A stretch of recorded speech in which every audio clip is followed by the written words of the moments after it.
مساء الفل عليك. بص، لكل الناس اللي بتسأل هو الدنيا هتمشي معايا ازاي في الرخصة ولا ايه اللي بيحصل. بص يا سيدي، الوضع الطبيعي خالص اللي انت لو معاك رخصة مثلا من بلدك او معاك، خلينا نقول انت معاكش رخصة خالص. اولا بتبقى لازم اقامتك دبي او شغال في دبي او معاك عقد ايجار في دبي او شركتك لها فرع في دبي. تمام، بس انت لو اقامتك دبي خلاص انا باذن الله اقدر اساعدك. طب ايه اللي بيحصل؟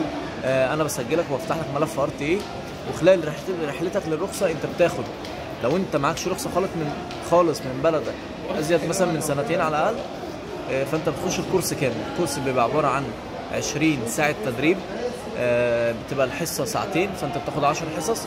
وفي باكج بتبقى اعلى شويه وفرقها بسيط، وممكن تاخدهم على ثلاث مرات يعني، او 3 حصص. تمام.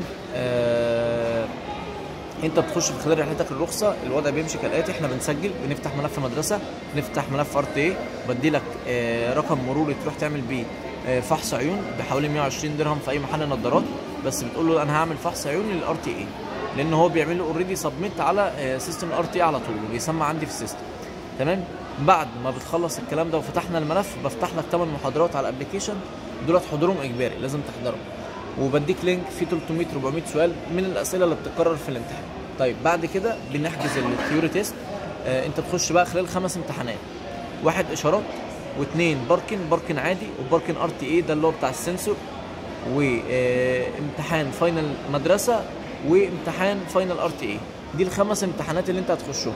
ولا قدر الله في اي رسوب في اي امتحان من الامتحانات دي بيبقى فيه رسوم عليك، لان انت مثلا لو سقطت في الفاينل بيبقى فيه رسوم معينه، دي شامله 4 ساعات تدريب اجباري، لان انت معنى ان انت سقطت في حاجه فدي معناه ان انت عندك مشكله في حاجه، فالار تي اي بيخليك تتدرب تاخد تدريب اجباري لو طالما انت سقطت في الحاجه دي.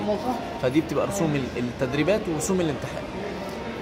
بس. ودي كانت رحلتك الرخصه كلها من اول ما تسجل لحد ما تخلص. طبعا في ناس بتبقى معاها الدنيا اسهل شويه، للناس اللي هي معاها رخصه من دول مجلس التعاون الخليجي زي السعوديه، عمان، قطر، البحرين، الكويت.